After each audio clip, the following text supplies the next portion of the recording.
Today we're here with Howard Jacobson. Thanks for doing this interview.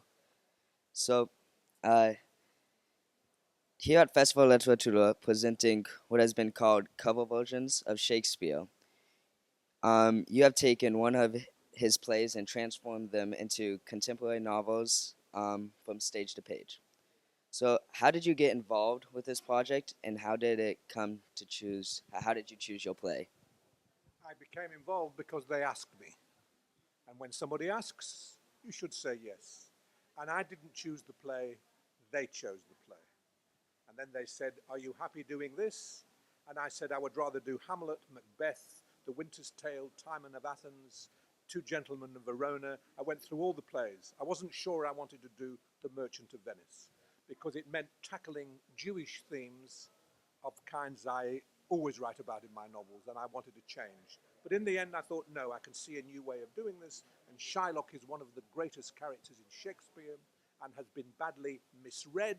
The play has been misread, so I thought this is a wonderful opportunity to immerse myself in Shakespeare and correct, not Shakespeare.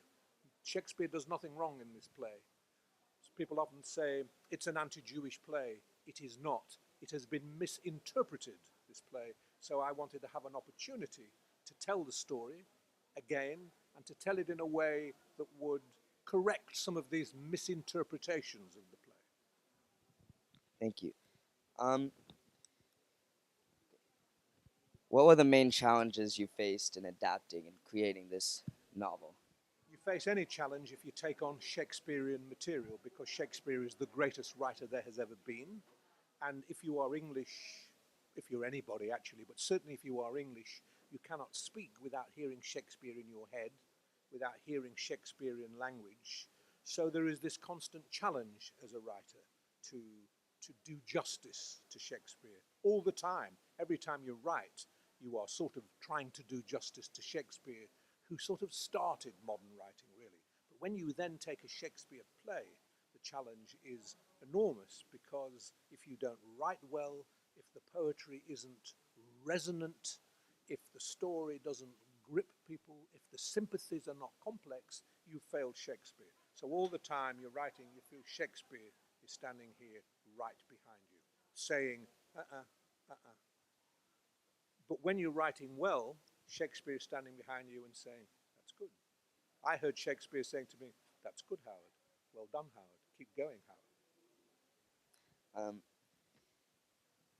were there any limitations or conditions placed on your version of the play, other than it being set in present day? No, none. It just had to be a modern version of and I could do whatever I wanted to do. Leave out things, change things, whatever. The thing was, there was a kind of a sort of gentlemanly and literary understanding that one would not depart so far from the play that it would be recognizable. Mine is quite close to the play. What I've done that several people have not done in their versions is I've not just told a modern story in which there's an equivalent to some of the characters. I have made Shylock himself alive today. And that was difficult. How do you make Shylock, who would be 480 years old, how do you make him alive today? And that was the challenge, but that was what I decided to do. He would be here now in the contemporary world and in contemporary Britain. Not a ghost, himself. And that was something I decided to do, and the publishers had no problem with that, and readers have no problem with that. I thought I was doing something unbelievably brave, but readers think, yeah, sure, Shylock's alive, fine. What's the problem? It's very impressive what you did. Um, you kind of answered this a little bit, but was it difficult to try to maintain a balance between Shakespeare and your own style of writing during the process? Well, I'd like to be able to say that I already am Shakespearean, but I can't say that. But because whenever I write, I do hear Shakespeare, and I often actually quote or have buried quotes of Shakespeare, it was not far away from what I normally do, but I had to raise my game.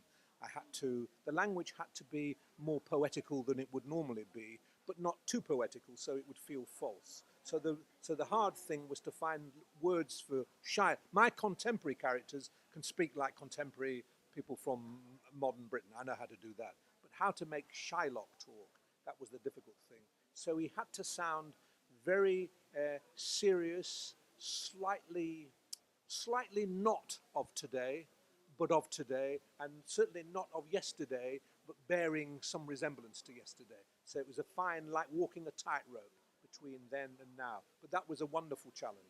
So did you feel like you could keep Shakespeare in check, or did you feel like it was very stressful having him watch over you? You can't keep Shakespeare in check. You can't. But what you have to remember, and what I remembered in time, was that Shakespeare stole almost every play. He stole stories from somebody else. He stole characters from somewhere else. He wrote about Italy, and he never came to Italy. How many plays about Italy did he write? He'd never been to Italy. He stole Italian stories from Italian short story writers. He didn't mind taking over material. So I thought, well, if he could take over someone else's material, I can take over his. And if he complained, tough. Um, all right. So you had a event yesterday where you discussed the EU referendum and the thorny issue of Brexit. So Stratford-on-Avon voted to leave by 51.6%. Which side do you think Shakespeare would have been on? Shakespeare would have been a Remainer. Shakespeare would definitely have been a Remainer. He clearly was fascinated by Europe. He felt Europe was with him in his imagination when he wrote. He certainly, he could write a play about what it's like to be a patriotic Englishman. He could also write very satirically about what patriotic Englishmen were like. Shakespeare had a generous imagination. He couldn't have written those plays without that. A large, magnanimous, sympathetic mind. And if you have a large, sympathetic, magnanimous mind, you vote to stay.